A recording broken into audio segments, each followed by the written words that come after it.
El año de la plaga, así es como le llama en la revista The Economist hoy al 2020, el año de la plaga donde tantas cosas cambiaron en el mundo. Vamos a hacer un recorrido por algunas naciones algunas ciudades altamente significativas a lo largo de todo este año. Vamos a empezar en Nueva York con Marisa Céspedes, corresponsal de Noticias Televisa y de Foro TV, a quien saludamos. Marisa, muy buenos días. Muy buenos días, Raimundo, y te saludo a ti y a todos desde Central Park. Hoy quiero ofrecerles una postal de invierno. Ahora sí que hemos literalmente recorrido todas las estaciones con esta pandemia, una pandemia que que en la primavera Nueva York fue este epicentro y que ahora estamos viviendo un rebrote. Estamos nuevamente cerrando muchísimas cosas y desde luego hay un trauma. Esta pandemia golpeó directo a la condición humana, que esto es muy importante subrayarlo. Y esto pues nos trajo una cascada de pérdidas que las seguimos sintiendo, las seguimos penando, Raimundo.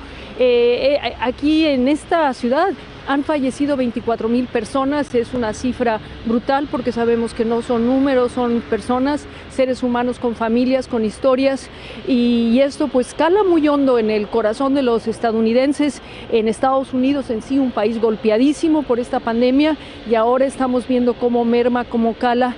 Esta es una crisis también emocional, hay un trauma, hay un miedo, todavía no hay un control de esta pandemia a pesar de las vacunas, estas vacunas que se estrenaron esta semana, Raimundo, y que desde luego pues nos trae un alivio, pero no viene todavía a poner fin a esta crisis, una crisis sanitaria y una crisis económica. En esta ciudad es muy marcado esta crisis económica, es una ciudad que está prácticamente desierta, despoblada, es como de una película postapocalíptica, caminar estas calles desiertas y como repito, no es la vacuna que viene ahora a darnos un alivio, es una luz al final de este túnel, pero por ahora la ciudad transita una de sus peores crisis desde la depresión de 1929, con un déficit de 15,000 millones de dólares, millones de desempleados y desde luego su principal industria, la industria de los teatros, la industria cultural, digamos, museos,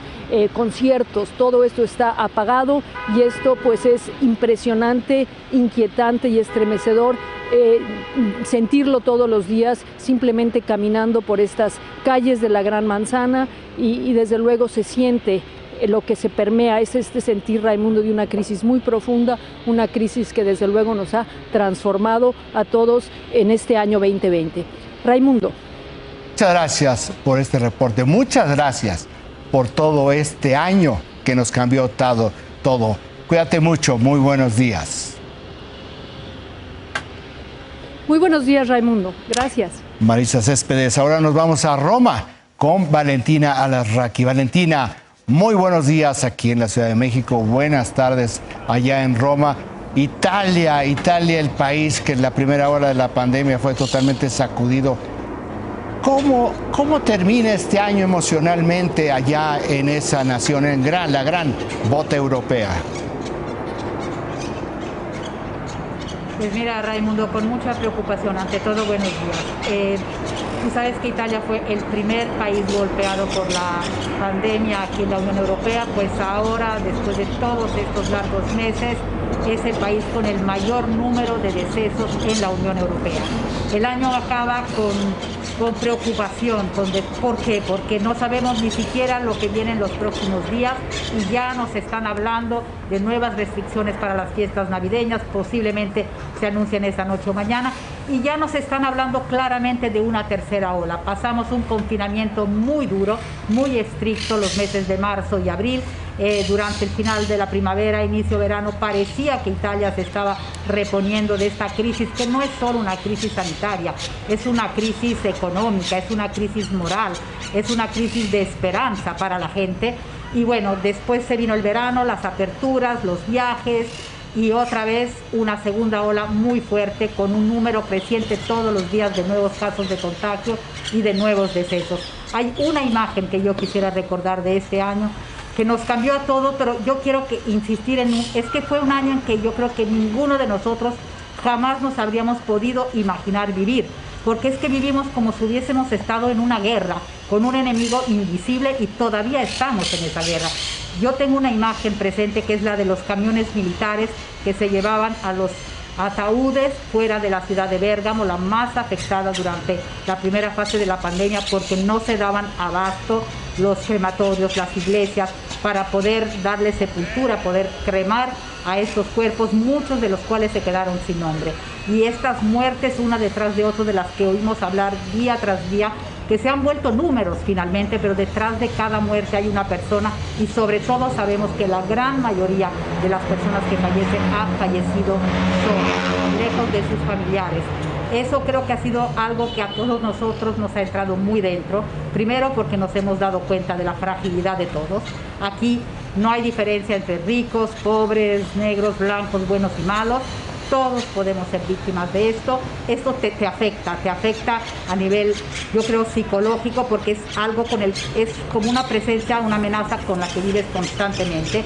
Haces tu trabajo, vas, vienes con las restricciones, las respetas, pero está ahí este enemigo. Y sobre todo esta idea de la soledad que a mucha gente no ha podido despedirse, la gran mayoría no ha podido despedirse de sus seres queridos, no ha podido estar ni siquiera en una ceremonia fúnebre, porque hubo momentos en los que ni siquiera se podían hacer estas ceremonias. En fin, yo creo que ha sido un año muy pesado y desafortunadamente se cierra el año, pero ninguno de nosotros piensa que eso se ha acabado.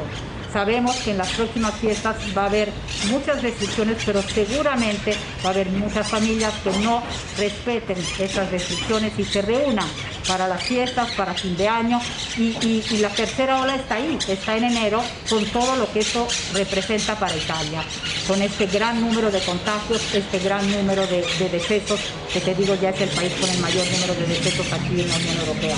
Así que bueno, se cierra el año con incertidumbre, también por lo que se refiere a la vacuna, porque si bien es cierto que dicen que a principios de año pues empezará esta campaña, que además lleva un símbolo muy bonito que es una flor, es decir, se renace a través de la vacuna, esa es la idea. Italia renacerá a través de esta vacuna. Sabemos que la vacuna primero, pues obviamente las primeras dosis van a ser dadas como es justo, a los médicos, operadores sanitarios, enfermeros, a los pacientes de las residencias para ancianos, donde de verdad se han dado estragos este año, a los que ahí los atienden, y después poco a poco pues a toda la ciudadanía, partiendo de la gente más anciana, de los 80 años, 70, 60. Entonces la vacuna la vemos venir, pero tampoco está ahí, y tampoco sabemos si vaya a solucionar de alguna manera. Entonces este año Raimundo acaba con mucho pesar, mucha tristeza, pero también mucha incertidumbre por lo que viene.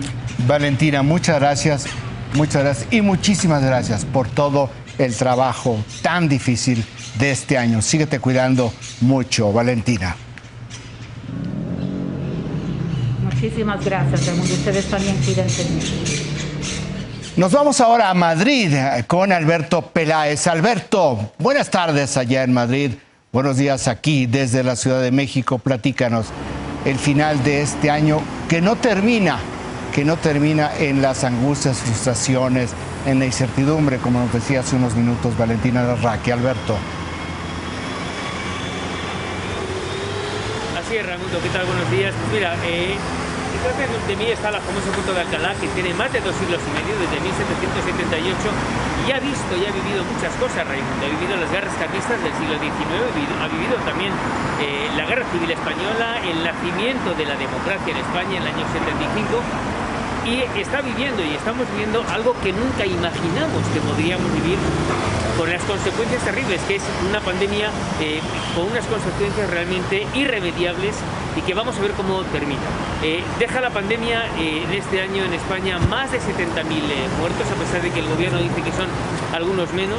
Deja también un nivel de pobreza como no conocíamos en España desde la Guerra Civil Española, con más de 10 millones de pobres. Según la OCDE, la contracción económica en España va a ser de más del 15% cuando termine este 2020, y, como digo, un nivel de pobreza y un nivel de desempleo de más del 25% para cuando termine o para cuando comience este próximo año. El resultado es un resultado muy negativo, con esas consecuencias en el que dice también la propia OCDE, Raimundo, que la economía española empezará a tener sus primeros signos vitales a partir del 2022, que el 2021 muy paulatinamente comenzará a crecer, pero de una manera muy tímida.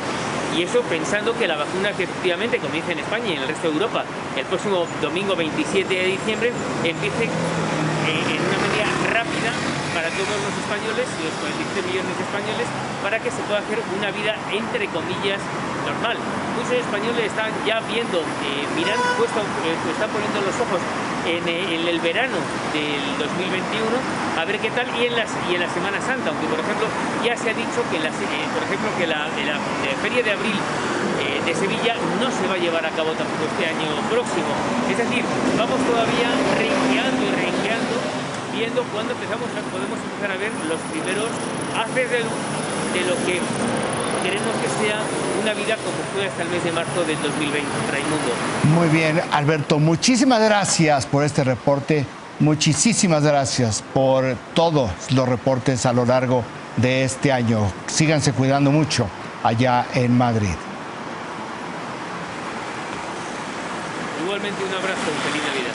Alberto Peláez, como usted verá, ya platicamos con 3 corresponsales en el hemisferio norte. ¿Por qué el hemisferio norte? Es en donde comenzó la pandemia, comenzaron los contagios intercontinentales, por una razón, por la interconectividad que hay en el hemisferio norte. Los viajes, el traslado, las personas que llevaron el virus de un continente a otro, de un país a otro, de una ciudad a un municipio. Pero, ¿cómo se vio en el hemisferio sur? ¿Ha sido igual el impacto? Pues vamos a platicar ahora con Ricardo Burgos, corresponsal también de Noticieros Televisa y de Foro TV en Lima, Perú y en América del Sur. Ricardo, muy buenos días allá en Lima. ¿Cómo vivieron en Sudamérica este año de pandemia, Ricardo? Hola Raimundo, bueno, la pandemia es un mal de muchos, es un mal de todos, pero aquí en el área sudamericana tuvo una connotación especial, no solamente por Brasil, que es el gigante de esta región, que tiene más de 6 millones de infectados, sino también en todos los países colaterales, por ejemplo, Argentina, Colombia, Chile, ustedes en el lado, digamos, de América del Norte, pero en el caso de Perú también la situación es bastante preocupante. Se ubicó Perú en el puesto número 5 en el área sudamericana a nivel de contagios. Estamos ya rozando el 1.000.000 de contagios, exactamente 987.000. En algún momento Perú estuvo liderando, fue el número 2 después de Brasil en la región sudamericana, cuando la pandemia tuvo un explosivo crecimiento en esta nación andina. Hoy se ha producido una suerte de respiro en lo que se refiere a la crisis. Ayuda, por ejemplo, Raimundo, que en estos momentos la costa del Perú, donde vive la mayor parte de los 30 millones de peruanos, está ingresando al verano. Esto naturalmente ayuda para evitar, digamos, la diseminación de la enfermedad, pero también da malas señales porque la gente, sintiendo que ya la situación ha sido superada, nuevamente ha salido a las calles en grandes aglomeraciones. Estas fiestas navideñas, los centros comerciales se están convirtiendo en el foco principal de contagio de la pandemia. A nivel también de víctimas fatales, la situación no es muy buena para Perú. Oficialmente 35.000 fallecidos.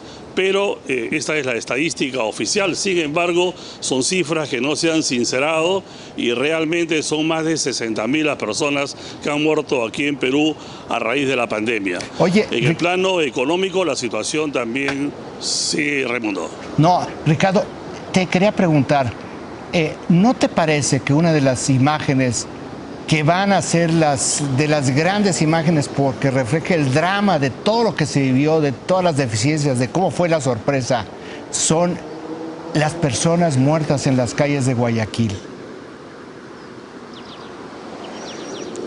Efectivamente, son imágenes que marcaron, digamos, una pauta de lo que iba a ser la pandemia en Sudamérica, una de las regiones más afectadas del planeta, y que luego se replicaron en el Perú. Aquí en este país mucha gente murió en los pasillos de los hospitales. ¿Por qué murió? Porque no habían camas hospitalarias. ¿Por qué murieron?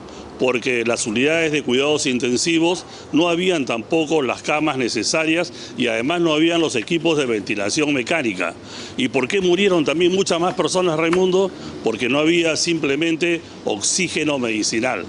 Oxígeno medicinal, la gente, los familiares de los pacientes que estaban enfermos hacían inmensas filas en los lugares donde se fabricaba el oxígeno. El gobierno demostró, digamos, en este sentido, una total imprevisión. Los ministros de salud que pasaron por este país no dieron la talla y consecuentemente la población pagó este alto precio, Raimundo, en la parte de la salud, lo cual se agravó adicionalmente por el precario, muy precario sistema de salud sanitario de esta nación. Aquí en el Perú, el presupuesto del sector salud es uno de los más bajos del continente, no llega o apenas roza el 2%, cuando en otros países está al borde del 5 o 6%. Esto significó también que ante esa gran demanda de gente que enfermó por el COVID-19, las imágenes patéticas, el drama era elocuente y eso sin duda es la estampa que está marcando este 2020. Pero bueno, también el plano económico ha sido fatal, Raimundo. Sí.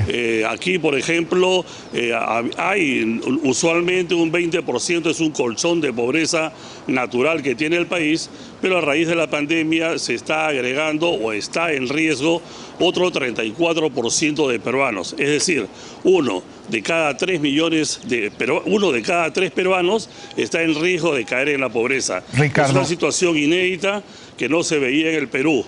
Sí, Raimundo. No, Ricardo, pues mira, te agradezco muchísimo, te agradecemos este reporte, pero también te agradecemos mucho todo el trabajo a lo largo de este año. Ricardo, muy buen día, síguete cuidando.